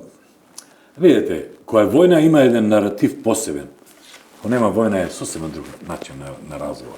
Која војна се подига. Речеме, кога се случи тоа во Љуботен, па и пред тоа во Чаир, и мене ми се јавуват пријатели тоа време. Има, знаеш како сте вие, не сте били никогаш на такво место? Не, не супер. Знаете колку пријатели имате? Многу. Не сте свесна, не сте свесна. 3 телефона постојано звонат. Ги полните на пола сат. Мора. Три. Нема Или како. директно у штекер. Додека сте у канцеларија, сте одна штекер. Директно у штекер. Само кој излезете на брзина надвор, Да. сидат звонат. И така е тоа. Сега, фала му на Бога, никој не звони. Многу сум благодарен. Час малку само ме вознемирува Оливер Андонов, но него ќе му простам. Беше министр, јас сепак бев помошен министр. Еден. Бев министр во најава, он беше реален министр. Он би се јавил, он значи Само он ме вознемирува. И заради него користам телефонот. И никој не ми треба телефон. Па добро се. Не, ја имам мобилен што е дома статичен, пак чи дома си стои. Да. И знам кој време се јавува Оливер, така што сум. Значи два имате, еден што е статичен кој никој не звони. Не звони и овој статичен, мобилен статичен. Статичен кој Оливер само го користи. Да. Така што наративот беше сосема друг. Тоа е сосема друго. Сите се јавуваат, сите имаат своји коментари. Не, тоа. Различно. Пред војната 2001 година се случува прислушкувањето или операцијата или аферата Големото. И претходно има серија на текстови и во опозицијски медиуми, а и во некои провладени медиуми за наводна комуникација на Доста Димовска со структури на СДСМ. Првенствено Лјупчо Палевски, Палчо, тогаш председател на градска организација на СДСМ. Она зграда што е на Ленинова улица, подоцна Аминта, нели, па сега мислам повторно Ленинова, која треба да е рушена од ВМРО ДПМН, па е делумно рушена, па делумно подоцна санирана, тамо сега живеат. Луѓе некои познати личности од македонскиот спорт, македонскиот јавен живот, политички, општествен живот и така натаму и така натаму. Дали Лјупчо Палевски и Доста Димовска се познаваат, дали беа пријатели? Колку што знам, да, се познава. Може би не знам колку е било нивото на пријателство, но да, познаваа се. Видете, големото уво е една исфабрикувана приказна. Зошто? Во кој дел? Сега ќе ви кажам. Неколку месеца пред да се случи големото уво, буквално, нека е било 3-4 месеца, како беше, нели, поради големото уво, на фактички си даде оставка. Се повлече, да. Се повлече од во. Але Кирков, Цветков, нели целата таа екипа. Да. И неколку месеца пред тоа, еден познат бизнисмен, уште дел од тогашното, можеби најголемо ниво на бизнисмени во Македонија, и ми вели дека него го слуша. Од Скопје? Не, од Штип, ама тука во Скопје живееше Штип. И дека него го прислушкувале. Викам, ако е така, јас ќе реагирам. И јас заминав директно кај министор, кај Димовска. Станува збор за газдата на Брилјант, внук на Штерио Јанаков. И викам, добро, јас заминувам кај Димовска, викам Димовска, така, дека има прислушкување врз тоа и тоа лице. Мислам дека немам потреба и зашо воопште. Нека да проверам. И утрената ме вика Димовска, вика Зоки, слободно го доведи. Да му јас кажам исто така, дека не станува збор, дека нема никакво прислушкување од страна на петата управа. Значи вика, застане милион на 100 дека нема никакво прислушкување. Во тоа време, сеќавате, СДС имаше почна да се појавуваат агенции за обезбедување. Сеќавате се? Да. Да, јас си цитирав на тај закон и го првичната верзија јас ја имам напишано. Преку Пане Велев се спроведе тај закон и почнаа тие агенции да се прават, нели? И ги претежно директори беа поранешни вработени во Министерството за внатрешни работи, што согласно закон не беше дозволено. Така што тие прислушкувани разговори кои што во големи примери се вратеа низ пред се олигархиските структури, не беа нападнати политичките структури, него олигархиските структури на СДС беа производ на една таква безбедносна агенција и на еден таков центар на СДС. Воопшто, заради рекетирање, дополнително заплашување на олигархиските структури. Да речеме, јас добивам информација една недела со задоцнение, како во дворот на Штерио Наков било поставена бомба, ама обезбедувањето, кое што го ме ангажирал, успеало да ја демонтира бомбата и така не се јавиле на мене на полицијата. Можете да верувате дека некој е толку храбар да демонтира бомба баш онака успат? Имаше бомба и во дворот на Трајче Мукетов. Да. Еден ден пред свадбата на неговиот син. Да. Живко. Значи тоа беа внатрешни наместувања на самите СДС и претежно према олигархски структури. Значи, една агенција за обезбедување која е формирана или на чие чело е поранешен припадник на Министерството за внатрешни работи, ја спроведува целата таа операција и дека резултатите на таа операција се користат за рекетирање на олигархите и олигархиските структури во Република Македонија. Да. Зошто Лупчо Палевски тогаш излегува и вели дека центарот на прислушкување во еден стан во Капиштец и го обвинува Сашо Мјалков дека дел од опремата за прислушкување завршува кај него и дека тој ја реализира целата таа операција. После беше демантирано, меѓутоа тој тоа го има во едно телевизиско интервју. Немам информации за тоа, не знам дека беше од други, бидејќи кога го прашував овој пријател, газдата, дали го има видено материјал? Да. Нешто посебно материјала? Ништо посебно. Освен, јас, он, комуникација. Значи, Пресретнати разговори. Значи, ако тоа се разговори кои што ги дала налог Димовска да ги спроведува пета управа, значи имаше посебни, специфични темплејти на кои што се печатеа тие.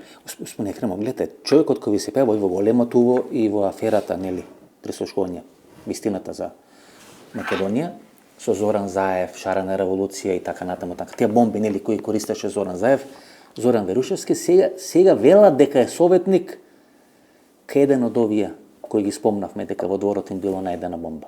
Нема да ме чуде ништо. Затоа што неговата улога е посебно впечатлива во периодот на приватизацијата. Сега ќе се решите зошто. Значи, во Македонија, наспроти законот за приватизација, за враќање на имотите одземени. Значи, во законот за враќање на имотите... Мислите за денационализација. Стоеше јасно и децидно дека предмет на овој закон се имотите кои што со судска пресуда се одземени од партизанските власти. Да, и не постои дека тоа може само врз тапии да ви се вратат, но кај нас цели плани се врати врз основа на тапии турски кои што некогаш биле пишувани и токму таа персона заминуваше во Турција во Истанбул за да донесува примероци од тие. Зоран Верушевски. Да, од тие тапии. Одеше во Турција. Да, од тие тапии да се донесуваат на. Чудна работа. Затоа Лупчо Палевски Палчо замина за Турција. Замина за Турција? Не знам дека да. Важно. Сакам да ви кажам, во законот стое дека само со судска пресуда, а се вратија имоти кои што биле на тапија некогаш тамо. Палевски 30 и нешто години имаше логистика во полициските, да не речам безбедносни структури. Какви се тие безбедносни, ако два пати ја нарушуваат безбедноста на Македонија. Големото уво и вистината за Македонија, односно бомбите. Според мене, човек кој е припадник на безбедносните структури, ниту подразно не сме да се дозволи тие работи да ги изнесува во јавноста. Да ја уништува службата од која има произлезено. Ниту во МИ-6, ниту во руски служби, ниту... Да, ама кај никаде нас, се нема... на представникот на агенција за разузнавање, остане во државата кај што е. Не само што останува, неко Зоран Верушевски во широката влада е избран да биде прв човек на државната безбедност во Република Македонија. Значи, унапреден е. Да. Прв пат тоа му се случува во широката влада и после тоа, после победата на СДСМ на изборите 2002 до пред заминувањето да биде советник или што ли е. Да, и потоа дојде во агенција, да го пратим во Рим на одмор. На одмор. И кога е во Рим, имате дојава за бомба во авионот на враќање на Бранко Цренковски. Може би случајно, меѓутоа еве гледате све нешто. Има многу случајности. Све нешто породно. Значи ве велите дека тоа е операција за рекет внатре во олигархијата. Прислушкувањето? Да. Големо туво? Да. И сите завршуваат кај Лјупчо Палевски. И во првиот и во вториот случај. Тоа не знам. Сашо Мелков нема никаква врска. Значи гледате, се обидуваат да ја трнат трагата во друг правец. Не, нема тамо Саша Мелков. Нема така? Не. Ја барем немам никаква информација дека има Саша Мелков во целото тоа учество. Видите, Саша Мелков до толку го оставија у наратива на народот уличен да секој за нешто. Мислам дека останаа само уште неколку бориджилници во Скопје, Ваташа бајде една од нив, кои што не се преземени од Саша Мелков. Добро, Ваташа дека има револуционерно име. И Да. некој таа бија може да пред името. Господине Ефремов, последните 10 минути. Кога Белград го успоставува целоста контрола врз ВМРО ДПМН? Јас ви спомнав дека првите вие велите за врз ВМРО ДПМН, значи не може тоа е контролирано. Но ајде да се држи на ВМРО ДПМН, да го исклучиме ВМРО. Значи пред малку ви спомнав дека меѓу другото Мицковски должи и за сметките во Ново Скопје. Така беше? Да, и не ве потпрашав, не избега разговорот. Зошто тој е Мане и Гојко Јаковлевски Ново Скопје, така? Да.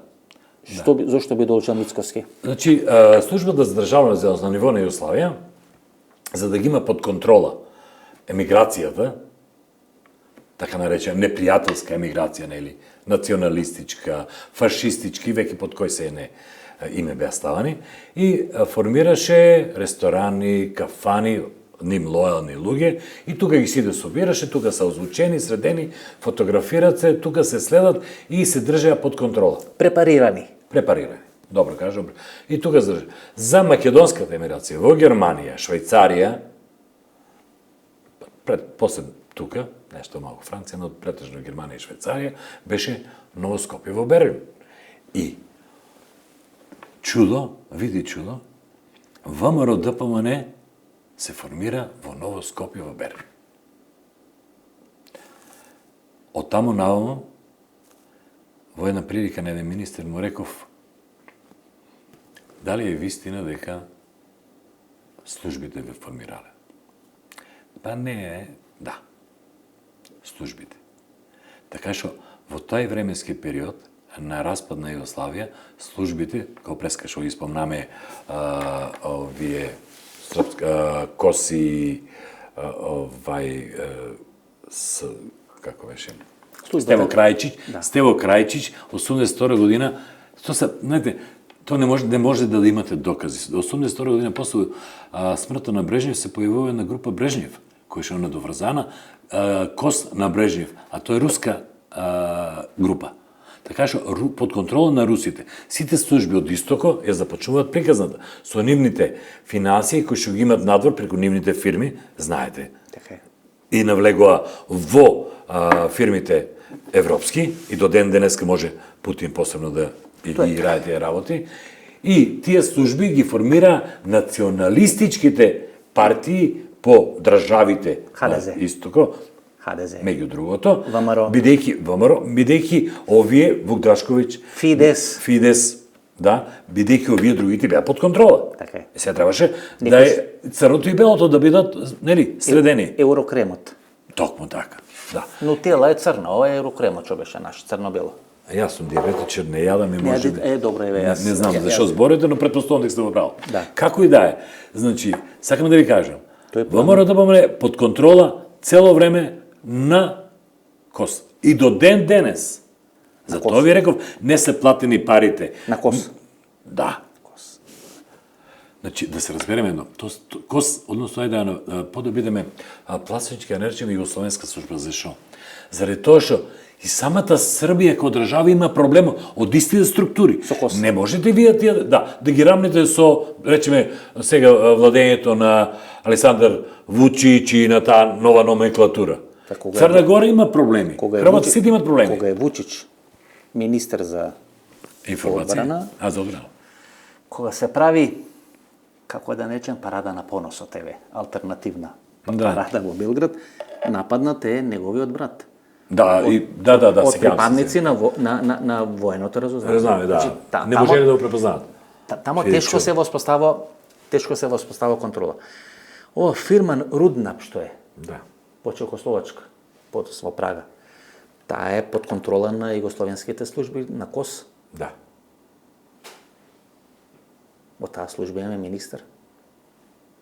Да, има свој. Во Бугарија има. Има во Бугарија. Србија има. Има секаде. Секаде има. Значи, видите, кога ќе видите мрежата на фирмите, како се испреплетени, кој каде допира, кој во чии управен одбор е. Значи, ќе видите целиот круг на тие служби. Има Кетрин Белтнет, има една книга напишано сите луѓе на Путин. И таму, меѓу другото, во почетокот дава баш поднос на оваа тема, која што јас и вие разговарам. И таму гледате такво умрежување. И да речеме, има многу фирми таму што спомнуваат, кои што беа на нашата подрачје. Ја, например, последното интервју со американски амбасадор е со Майк Ајник. Кој амбасадор тука некаде после изборите за Борис Трајковски, 99-та кон 2000-та година. И тој има службувано во еден период во Романија и таму има воспоставено во нафтениот бизнес, во нафтениот сектор, комуникација со синот на Мика Шпилјак. Без него капка нафта не поминува на просторот бивша Југославија. Синот на Јосип Брос Тито. Без него исто така, да. Уклучено во нафтениот бизнес. И Горан Штрок, бизнисмен од Дубровник. Се вознемири, одговори на тоа прашање и подосна веќе ниту едно интервју со американски амбасадор. Тој е планот на Јури Андропов, поранешен шеф на КГБ, да се изнесат парите надвор, да се свртат, да им се смени или да им се измени или да им се скрие трагата и да се вратат подоцна назад во овие посткомунистички држави. Да, тоа значи проектот за кој што зборе Стево Крајчиć се нарекува подготвување на кадри за превземање на управувањето по распадот на Југославија. Тоа е 83 година. Ама ние имаме исти модел како Хрватска, затоа ВМОР и ХДЗ се сличен. Да, не, станува збор за ниво на Југославија, значи не станува збор за Хрватска Стево Крајчиć. Него тоа е на ниво на Југославија. И јас пред крај спомнав. Секош на ниво бил на знаете дека и Тито имал страв да му се јави на Стево Крајчиć. Значи тоа е сива еминенција. Југославенските служби. Да. Како би рекле. А овој генералот Раде Хамовиќ што се споменува. Тоа ви истата приказна. Само секој добива кој каде, значи Англо-Југослав банката кој се направи во Лондон, замина и Хамовиќ. Но Хамовиќ замина со други. Он требаше да ги отвара фирмите преку кои што... Вие знаете дека во Англо-Југослав банката се чува македонски девизни резерви. Знам. И никој не се повлекува. А за тоа треба да прашате господино Бошко Костич беше начело на Англо-Југослав банката. Да. А во еден временски период тој му беше заменик на Слободан Милошевиќ во Техногаз или како се нарекува таа фирма. Значи тоа гледате се си е тука под некоја контрола, под некое влијание. Раде Хамовиќ правел ли мрежи тука, тој Титов генерал умира на 95 години во Љубљана со втората сопруга, татко на Вук Хамовиќ, еден од бароните со производство и трговија со електрична енергија. Има ли мрежа? Тоа се некои последни прашања да дојме до... Не, видете, значи, нема потреба Вук Хамовиќ да прави мрежа. Тоа е Раде Хамовиќ. Значи, мрежите во таа структура, тоа е хиерархиска структура, знаете, како елка. Само надоградуваат се, знаете, како се пренесува од татко на син. Татко на син. Тоа секогаш било. Начин на врбување не е кон нови кадри, не, него кон веќе утврдените кадри. И се ода татко на син. И затоа, вие ако видите некој, знаете дека тоа е Тоа дека е единствена фирма во Македонија која ги повлекла своите... Или во еден временски период многу фирми во Македонија имаа сделки, бизниси со Советскиот сојуз и продолжаа со Руската федерација и на многу од нив им беа заробени парите таму. Беа испратени производи, стоки, не беа наплатени средствата или им беа замрзнати средствата. Единствена фирма која со помош на Вук Хамович ги има повлечено средствата преку Стопанска банка Скопје е фирмата Скопски алкалоид во времето на Трајчо Мукетов. Тука остава простор за разни прашања што може да се постават. Има ли Раде Хамович своји соработници тука на Машински факултет во Скопје? Значи, фирмата Алкалоид... Во металски завод Тито Хепос, например, и така натаму. Да. Значи, видете, до 90-та година некој да биде директор на значајна фирма, а да не биде соработник на до 92-3 тоа траеше, да не биде соработник на службата е невозможно. Тоа може само приказни да кажуват.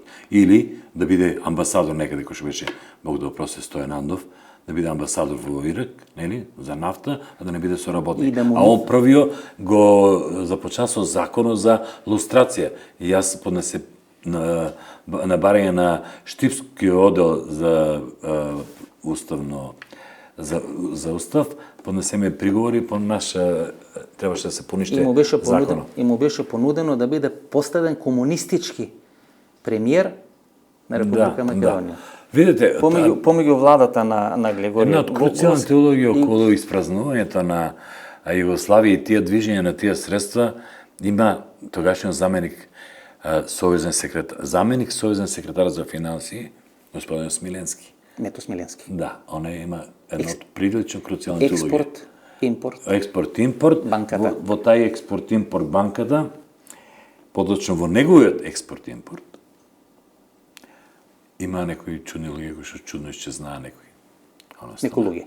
Да. Така што тоа беше една кредитна банка која подоцна беше купена од Алфа банка. Да. И што мислам дека е ова банка која говори дека не еден понанешен министер за финансии.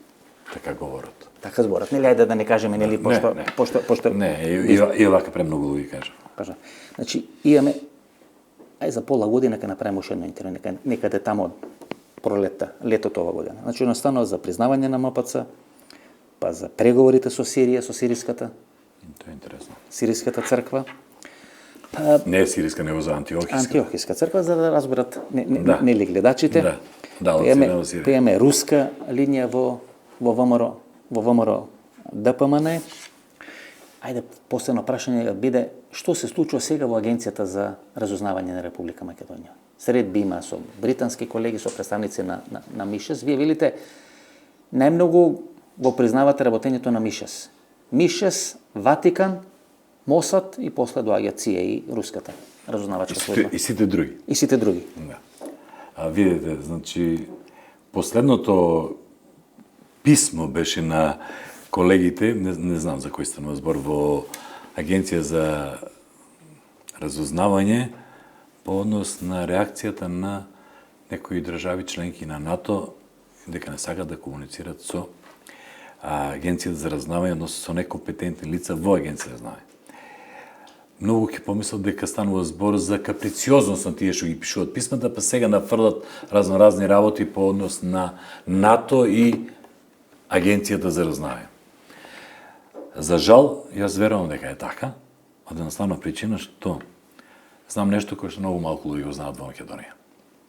Не многу малку, скоро, дали се 20-тројца, некои починаа, така што се на се бевме четворица. Ова не е прв пат да се случува во Македонија. Тоа не го знаат и тие колеги кои што пишуваат писмото. Во февруари 2015 година, че претходно во 2014 година имавме веќе некои нелогична комуникација со задршка, подолго време немаме комуникација со ЦИА.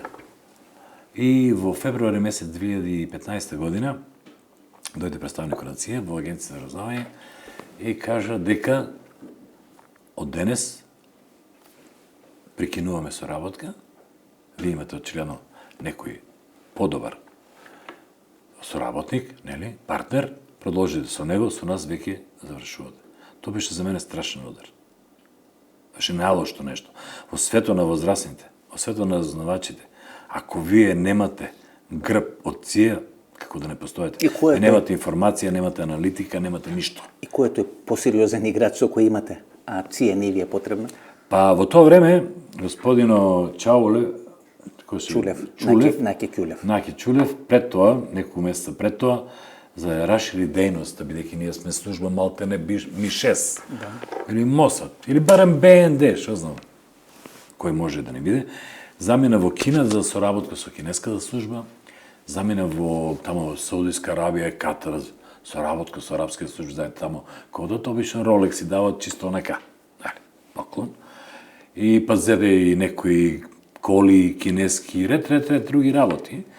А нашите представници кои што беа во странство, има интересни контакти со некои луѓе блиски до некои други центри на МОК, не македонски центри на МОК. И сакам да ви кажам само што ова, господин Ефтов, и согласно со јулијанскиот календар, после февруари 2015, дојде 2016, и дојде 2017. Па шарена револуција, па 27 април. И... Тоа ви кажам. Значи, после Александар Сане Грличков, Наке Чулев беше примен во Кина. Ток, на председателско ниво. На председателско ниво. И ција вика, ние не сме ви потребни, да. Вие сте сега сериозна служба. И они почнаа сериозно да се однесуваат кон нас. Последно прашање. Дали Македонија станува колонија на Унгарија? Да. И дали припадници на унгарското разузнавање беа цело време присутни во штабот на Христијан Мицкоски пред, за време на кампањата, и тие всушност ја проектира победата на ВМРО да помане? Значи, да, се е така, само што ова сакам да кажам. Кога 2019 година се подготвува пуч, како што велите, на Христијан Мицкоски, тогаш многу од представниците на унгарската држава многу негативно размислува и се однесува и го коментира лидерското место и лидершипот на Христијан Мицкоски, начинот на водење на ВМРО да помане. Ние до денес не го смениле мислењето. И до денес не го смениле. Не е сменето мислењето. Само што тоа е тоа. Несреќата, они ги мора да си ги реализираат нивните интереси. Сакам да ви кажам, господин Ефтов, ако имаме некој континуитет кон ВМРО, делување, значи, не е ни југословенските служби, не се колку што се маđарски служби. Значи, маđарски служби од 1920 година во континуитет преку Југославија, периодот после Втората светска војна до 90 година, бидејќи од источниот блок земја задолжена за Бугарија, не сили ги насочувавме кон Бугарија, но земја задолжена за разузнавање кон Македонија беше Унгарија. Не Бугарија. Бугарија беше кон Хрватска. А ние сите сили ги носим тамо. Така што никогаш не престана нивното разузнавачко работење и сега конечно мислам дека тоа се надевам дека наброгу и ќе се обзнане за да се запознаат сите државјани на земјата Македонија, Северна Македонија секако, дека конечно преминуваме во првата европска колонија на Украина. Унгарија. На Унгарија, пардон. И делумно Романија. Во некој судење на овие куштреми, лиристија, гледам дека дел од средствата, парите, материјалот за печатење доаѓа од Романија. Значи во тој албански редентизам, значи тоа на некој судење. Дел и книгите на Томе Батковски, тоа можев да го имам веќе покојните така на може се види. Ефремов 3 сати 27 минути на 2 дела, пошто толку има информација, толку има податоци на 2 дела. Ако ескалира конфликтот со Бугарија, не отворивме прашање за бугарското. Никош нема.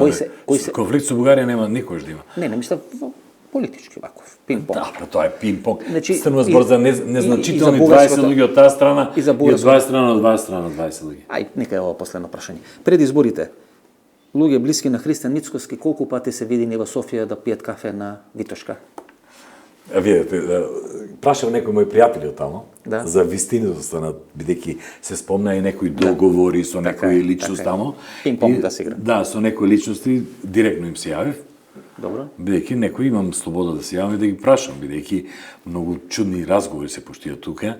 Сега, таа личност ми тврдеше дека он не е дел од тај заговор, дека му се злоупотребува името. Ова Завиша филм групација беше во Софија, беше на улица Витошка, во центарот на Софија. А не пијат они кафе на Витошка, они пијат тука подоле. Од тие ситните улици премногу е Витошка, Овие кај што- широка. Кај што продава текстил на да, кило. да. Одма кај салите. Кај салите. Да.